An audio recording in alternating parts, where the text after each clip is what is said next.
Hello God twin flames ఎలా ఉన్నారు? I hope బాగున్నారు అనుకుంటాను. యా దాంట్లో ఎక్కువ స్ట్రగుల్ చేసేది ఫెమిని. నేను ఇవాళ ఫెమిని కోసమే మాట్లాడాలని మీ ముందుకు వచ్చాను. ఫెమిని పడుతున్న స్ట్రగుల్స్, ఆమె లైఫ్, ఆమె ఎక్కడి దాకా ఇన్నర్ వర్క్ చేయాలి ఏంటి అనేది చాలా వరకు ఉంటుంది. ఎస్, చిన్నప్పటి నుంచి ఒక ఆడపిల్ల పుట్టిన తర్వాత తల్లిదండ్రులు సరిగా లేకపోవడము, తల్లి ఒక్కతే పెంచడము, తండ్రి బాగా చూసుకున్నా చూసుకోలేకపోవడము, ఆడపిల్ల అంటే చిన్న చూపు చూడడము, ఎంత చదువుకున్నా ఒక గుర్తింపు లేకపోవడము, ఏది చేయాలనుకున్నా ఏదో లోపల ఏదో వెల్తిగా ఉండడము, ఆడపిల్లనైపోయానే మగపిల్లని ఎందుకు కాలేదే అని అనుకోవడము, ఇలాంటివన్నీ ఉన్నాయా మీకు? ఎస్, మీరు పర్ఫెక్ట్లీ ట్విన్ ఫ్లేమ్ ఉమెన్ మీరు.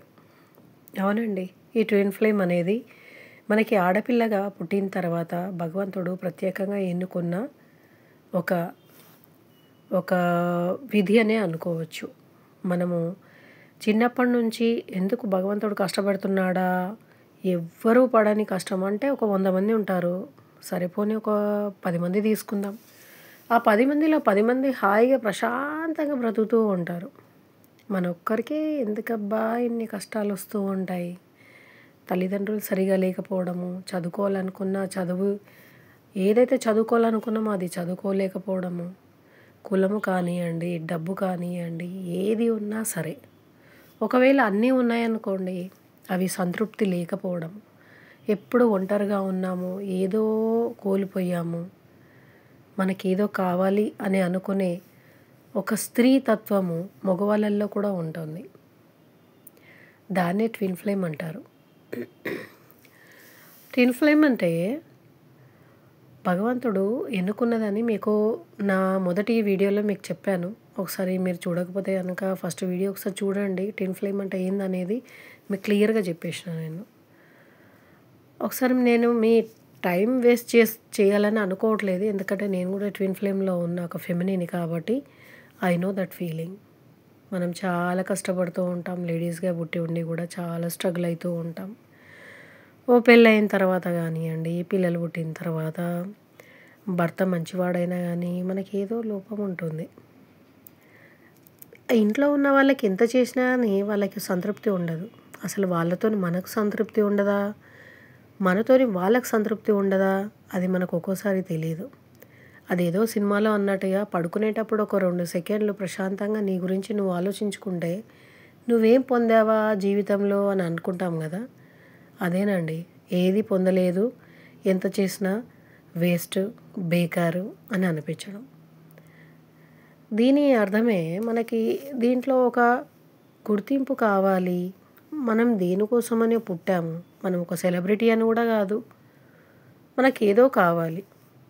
ఆ ఏదో అనేది ఏంటి అని మనం తెలుసుకునేలోగా మనకి ఇంట్లో వాళ్ళతో కానివ్వండి, మరి మనము సొంతంగా మన ట్విన్ ఫ్లేమ్లో ఫెమినీకి మోస్ట్ ప్రాబ్లీ నేను చేసిన సర్చింగ్లో లేడీస్కి లవ్ మ్యారేజే అవుతుంది. చాలా ప్రాణంగా చూసుకుంటాడు భర్త కూడా, కానీ ఏదో ఒక తెలియని ఫుల్ఫిల్ ఉండదు. ఆ ఫుల్ఫిల్ ఎందుకు ఉండదు అనేది తెలుసుకోవాలని ఫెమినీకి అనుకుంటూ ఉంటుంది, కానీ తెలుసుకోలేకపోతుంది. పిల్లలు పుడతారు, పెద్దగా అవుతారు. కొంతమంది ఈ ఫెమినీలో ఈ ట్విన్ ఫ్లేమ్ అనే ఈ జర్నీ ఉంటుంది కదా, ఇది ఆత్మ జర్నీ. అది ఒక 40 ఏళ్ళ తర్వాతనే స్టార్ట్ అవుతుందండి. మీరు అనొచ్చు, లేదు మీరు అలా ఎలా అంటారు, యంగర్స్ కూడా ప్రేమిస్తారు కదా అని. అదే కదా మరి నేను ఫస్ట్ వీడియోలో మీకు వివరించాను. యంగర్స్ ప్రేమ ఈ పెద్దగా ఏజ్, ఒక మిడిల్ ఏజ్ వచ్చిన తర్వాత ఈ ప్రేమ అనేది తెలుస్తుంది. ఆల్మోస్ట్ ఫెమిని గురించే మాట్లాడుతున్నాను నేను. ఆల్మోస్ట్ పెళ్ళైపోతుంది, పిల్లలు పుడతారు, వాళ్ళ దాంట్లో కేరింగ్లో ఫుల్ బిజీగా ఉంటారు. లేడీ చాలా బిజీగా ఉంటుంది. ఎక్కడో ఒక అతను తన కళ్ళతో చూస్తాడు, అంటే మరీ ఆ పిచ్చిగా చూపులు కాకుండా చూస్తాడు జస్ట్గా. అలా చూసినప్పుడు ఆల్మోస్ట్ ఆమె ఒక ఆడమని, ఆమెకు ఒక మనసు ఉందని, ఆమెకు బ్రతుకుందని, ఆమె లోపల ఒక ప్రేమ పుడుతుందని, ఉంటుందని ఆ ఆడమే మర్చిపోతుంది. అలాంటి టైంలో తన కనుచూపులతో తనకి ప్రాణం పోస్తాడు. అది అలా రోజు రోజు రోజు ఎప్పుడో ఒకసారి అనుకోకుండా చూసినప్పుడు ఒక చిరునవ్వు నవ్వడంతో ఆ ప్రాణంలో ఒక పువ్వు ఉందని, ఆ పువ్వు విరజిల్లుతుందని తెలుస్తుంది. అతనేనండి మీ సోల్మేట్. సోల్మేట్ అంటే ట్విన్ ఫ్లేమ్. సోల్మేట్ అంటే మనం పెళ్లి చేసుకున్న వాళ్ళు. ఈ ట్విన్ ఫ్లేమ్లో ఎవరైతే సెకండ్గా వస్తారో అతను భగవంతుడు ఆల్రెడీ నిర్ణయించి మన పూర్వజన్మలో ఆల్రెడీ మీకు ఈ ట్విన్ ఫ్లేమ్లో ఎవరైతే ఫెమినిన్ ఉంటుందో దేవుడు ఆల్రెడీ పెళ్లి చేసి పంపించేస్తాడు వాళ్ళిద్దరిని.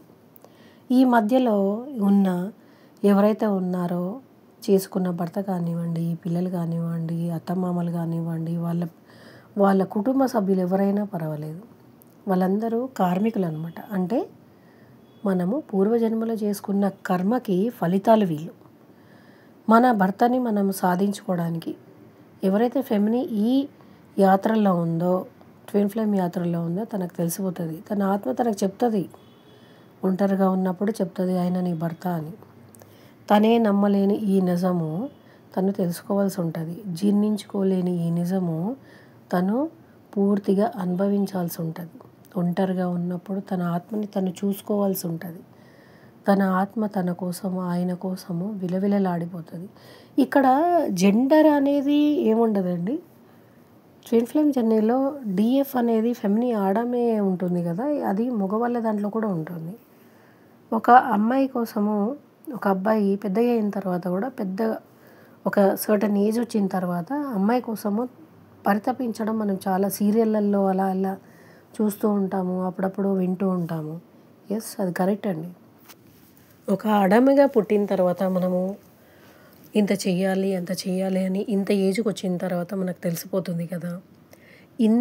ఇంతకాలంగా నిన్ను నువ్వు ఎలా సవరించుకున్నావో, అంటే కట్టు బొట్టు కానివ్వండి, నువ్వు ఎక్కడికి వెళ్ళినా నీకు ఒక గుర్తింపులాగా ఒక బట్ట కానివ్వండి, నువ్వు వేసుకునే చీర కానివ్వండి, నువ్వు వేసుకునే బట్టలతోని నీకు ఎలా గుర్తింపు వస్తుందో ఉండండి. ఫెమినిన్ అనేది చాలా డేర్గా ఉంటుంది. అంటే చెప్పాలంటే ఒక టాంబాయ్ లాగా ఉంటుంది. ఇవాళ రేపు అందరు లేడీస్ టాంబాయ్ లాగానే కనబడుతున్నారు. మేము చూస్తున్నాం కదా, వెహికల్స్ నడిపించడం కానివ్వండి, ఏదైనా సరే మగవాళ్ళకి దాటిగా చేస్తున్నారు. టాంబాయ్ లానే ఉంటుంది. కట్టుబొట్టులో కూడా తనకనేది ఒక స్పెషాలిటీ ఉంటుంది. ఒక 100 మందిలో ఒక స్పెషల్గా కనబడుతుంది. ఇవన్నీ చేసుకోండి. మీ ఆత్మనికి కూడా శుద్ధి చేసుకోండి. లేకపోతే మళ్ళీ ఈ కర్మ దాంట్లో మనం పడిపోయి కష్టపడక తప్పదు. ఈ జర్నీలో వచ్చిన ప్రతి ఆడమే తన ఇన్నర్ వర్క్ అనేది చేసి తన డివైన్ మస్కులిన్తో కలవడానికి పూర్తిగా ఇన్నర్ వర్క్ అనేది 7 చక్ర కానివ్వండి, మెడిటేషన్ కానివ్వండి, పూజా పాఠ్ కానివ్వండి, భగవంతుడి ధ్యానంలో ఉండి ఎవరైతే వచ్చిన మనకు డివైన్ మస్కులిన్ ఉన్నారో భగవంతుడు ఇచ్చిన ఆ వరమైన అతనితో మనం కలిసి ఒక మంచి కార్యం పెళ్ళవుతుందని నేను చెప్పను. ఎందుకంటే చాలా వరకు అయితే దీంట్లో పెళ్ళి అనేది అసాధ్యమే ఉంటుంది. సాధ్యమైనంత వరకు తనతో కలిసి ఒక మంచి కార్యానికి ఎట్లా అంటే ప్రకృతికి కావాల్సిన ఏదైతే ఉన్నాయో ప్రస్తుతము మనము సహాయం చేయగలిగే విధంగా, అంటే ఒక మూగజీవాలకు కానివ్వండి, చెట్లకు కానివ్వండి, ప్రదేశాలకు కానివ్వండి, తల్లిదండ్రులు లేని పిల్లలకు కానివ్వండి, ఇలా ఇద్దరు కలిసి చేసినప్పుడు వాళ్ళకి మోక్షప్రాప్తి అనేది దొరుకుతుందన్నమాట. మై డియర్ డివైన్ ఫెమినిన్, ఇలాగే చేస్తూ కూడా మీరు మీ పిల్లల్ని చూసుకోండి. మీ పిల్లలు ఏదైతే చదివిపించాలనుకుంటున్నారో అది చదివిపించండి. భగవంతుడి గురించి కరెక్ట్గా నేర్పించండి. భగవంతుడి గురించి ఇంకా నడిపించండి. మీది అనేది ఈ కర్మపదంలో మీరు కరెక్ట్గా మీ బాధ్యత నిర్వహించండి. అప్పుడే మీరు కరెక్ట్గా ఫెమినిన్గా గుర్తింపు పొందుతారు. ఎందుకంటే డివైన్ ఫెమినిన్ ప్యూర్గా ఉంటుంది, కాన్షియస్గా ఉంటుంది. మీరు ఇప్పటి నుంచే మీ పిల్లల్ని మీరు పర్ఫెక్ట్ పదంలోకి నడిపించండి. కర్మ పదంలో పడకుండా వాళ్ళను కూడా కరెక్ట్ ప్రాసెస్లో పెంచి పెద్ద చేయండి. ఇప్పుడు ఉన్న మన ఈ నూతన పదంలో మనం ఏదైతే ఆడవాళ్ళం స్ట్రగుల్ చేస్తూ నడిపిస్తున్నామో, మనం జాబులు చేసుకుంటూ కానివ్వండి, వ్యాపారం చేస్తూ ఇంటిని చూసుకోవడం కానీ, పిల్లల్ని చూసుకోవడం కానీ, ఇంటి వాళ్ళని చూసుకోవడానికి కానీ, ప్రతి ఒక్క దాంట్లో నలిగిపోతూ మనము పైకి రావాలని ఎలా అయితే నడుస్తున్నామో, అది అంతా మీరు కష్టపడుతుంది కరెక్ట్. కాకపోతే మీరు మీకు పుట్టిన పిల్లల్ని పెంచండి, పెద్దగా చేయండి, మీలానే టైగర్స్ లాగా చేయండి. అప్పుడే అనేది వాళ్ళకు జీవన పదంలో మీరు ముందుకు తీసుకెళ్ళిన వాళ్ళు అవుతారు. ఎంతమంది ఉన్నారు అలా?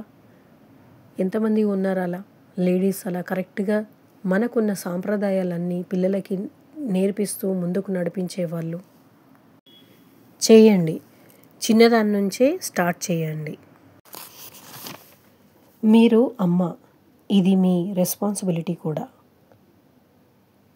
చిన్నదానిని నుంచే స్టార్ట్ చేయండి, కానీ చెయ్యండి. ఇది మీ డ్యూటీ, రెస్పాన్సిబిలిటీ రెండూ ఉన్నాయి. స్పిరిచువలైజ్, దైవాత్మ వైపు మిమ్మల్ని నడిపించుకోండి. మీ పిల్లల్ని కూడా దైవాత్మ వైపు నడిపించండి. మీరు మదర్, మీరు మేకర్ ఆఫ్ ద ఫ్యామిలీ. మీరు మీ పిల్లల్ని దైవం వైపు నడిపివ్వడం ఆ దేవుడు మీకు ఇచ్చిన వరం. ముందుగా అది నిర్వహించండి మై డియర్ డివైన్ ఫెమినిన్. మీ ఆత్మలక్ష్యం ఇది. మీ పిల్లల్ని లేపండి, వాళ్ళని దైవాత్మ వైపు నడిపించండి. ఇలా చేస్తే మీ చాలా కష్టమైన ఈ జర్నీ కంప్లీట్ అవుతుంది. At the divine feminine, really divine feminine spiritual feminine అవుతుంది. కాబట్టి మీరు నిజంగా పూజించదగ్గ డివైన్ ఫెమినీ. కానీ ఎవరైతే తన పిల్లల్ని దైవం వైపు నడిపించలేదో వారు జర్నీలో యూనియన్కి అర్హులు కాదు. మీరు అమ్మ అయ్యారా? అయి ఉంటే ఈ పాటికి మీ పిల్లల్ని దైవం వైపు నడిపించడం స్టార్ట్ చేయడం మంచిది. లేకపోతే ఇప్పుడు స్టార్ట్ చేయండి. మీ పిల్లలు మీ అంత ఎత్తయ్యారా? మీ మాట వినట్లేదా? ఏది చెప్పినా వినని ఈ కాలంలో మీరు దైవం వైపు నడిపించడము మహాభాగ్యంగా, అది మీ ఒక డివైన్, మీ సోల్కి ఒక మిషన్ లాగా పనిచేస్తుంది. ఈ జర్నీలో 60+ 50+ రిగార్డ్స్ ద ఏజ్. విన్నా వినకపోయినా పర్వాలేదు, మీ పిల్లల్ని దైవం వైపు నడిపించడం మీ ఆత్మలక్ష్యం. ఇంకొకటి, మీరు ఈ జర్నీలో ఉంటే గనక మీరు ఇన్నర్ వర్క్ కంపల్సరీ చేయాల్సి ఉంటుంది. మీకు 2-3 పిల్లలు ఉన్నారా? వాళ్ళను స్పిరిచువల్ వైపు నడిపివ్వడమే మీ సోల్ పర్పస్ అని మీకు ముఖ్యంగా చెప్తున్నాను. ఎందుకంటే ఏదైనా అడుగు వేసినప్పుడు ఇంటి నుంచే మనము ముందడుగు వేస్తాం. కాబట్టి ఇంట్లో ఉన్న మనకు పుట్టిన పిల్లల్ని మనము దైవం వైపు నడిపించినప్పుడే మనము కరెక్ట్గా ఇన్నర్ వర్క్ నుంచి మనం స్టార్ట్ అయినట్టు అన్నమాట. దైవం వైపు మనం నడిపిస్తున్నట్టు. వాళ్ళు పిల్లలు ఈ మధ్య మనము చెప్పినవి వినరు అని చాలామంది అంటూ ఉంటారు. కానీ దైవం గురించి చెప్తే ఏ పిల్లలు వినరండి? చెప్పే విధంగా మనం చెప్తే గనక కంపల్సరీ వింటారు. చెప్పండి, చెప్పడం మీ బాధ్యత. విన్నారా వినలేదా అనేది అది మనకి సెకండ్ థాట్లో వస్తుంది. కానీ చెప్పడము మనది, అది బాధ్యత. ఫస్ట్ మనము అది స్టార్ట్ చేయాలి. మీరు ఈ ట్విన్ ఫ్లేమ్ జర్నీలో ఉన్నారా లేదా అనేది మీరు ఇప్పుడు కన్ఫర్మ్గా చేసుకోవాలి అనుకుంటే కనుక నేను డిస్క్రిప్షన్లో నా నంబర్ ఇస్తాను. దానికి వాట్సాప్ మెసేజ్ మాత్రమే చేయగలరు. కానీ దీనికి ఛార్జెస్ ఉంటాయి. టారోస్ రీడింగ్ కూడా ఉంటుందండి. టారోస్ రీడింగ్ కూడా దానికి ఛార్జెస్ ఉంటాయి. ఫ్రీగా ఏది చేయబడదు. మీరు మనకి ఈ ట్విన్ ఫ్లేమ్ జర్నీలో చాలా చాలా ఇంపార్టెంట్ అయినది, చాలా ముఖ్యమైనవి ఇంకా చాలా ఉన్నాయి. ఇన్నర్ వర్క్ అని, 7 చక్రాస్ అని, మెడిటేషన్ అని, మనం స్పిరిచువల్ వైపు 10 మందిని నడిపించడం అన్నది. మనం పుట్టిందే మదర్ ఎర్త్కి సేవ చేయడానికి అనేది మర్చిపోవద్దు. ఈ జర్నీలో చాలా చాలా చాలా ముఖ్యమైనది మదర్ ఎర్త్కి మనము చేయవలసిన ఎన్నో మంచి మంచి పనులు, సేవలు అన్నమాట. ఆ ముఖ్యమైనది మీరు మర్చిపోవద్దు. థ్యాంక్ యూ అండి. ఇవాళ సోమవారము ఆ శివ పరమాత్ముడు మీతోని ఈ ముఖ్యమైనవి జర్నీకి, డివైన్ ఫెమినీకి కావాల్సినవన్నీ చెప్పమని నన్ను మీ దగ్గరికి పంపించారు. ఆయన చెప్పిన వాక్యంతోనే నేను మీ ముందుకు వచ్చి ఏవైతే చేయగలరో, మనం ఏవైతే చేస్తే కరెక్ట్గా ఉంటుందో డివైన్ ఫెమినీకి అది మీకు చెప్పగలిగాను. థ్యాంక్ యూ అండి. మీ ఆత్మపదంలో మీరు ముందుకు వెళ్ళాలని, నేను కూడా మీకు సహాయం చేయాలని మనసారా కోరుకుంటున్నాను. Wish you good luck, divine ఫెమినీ.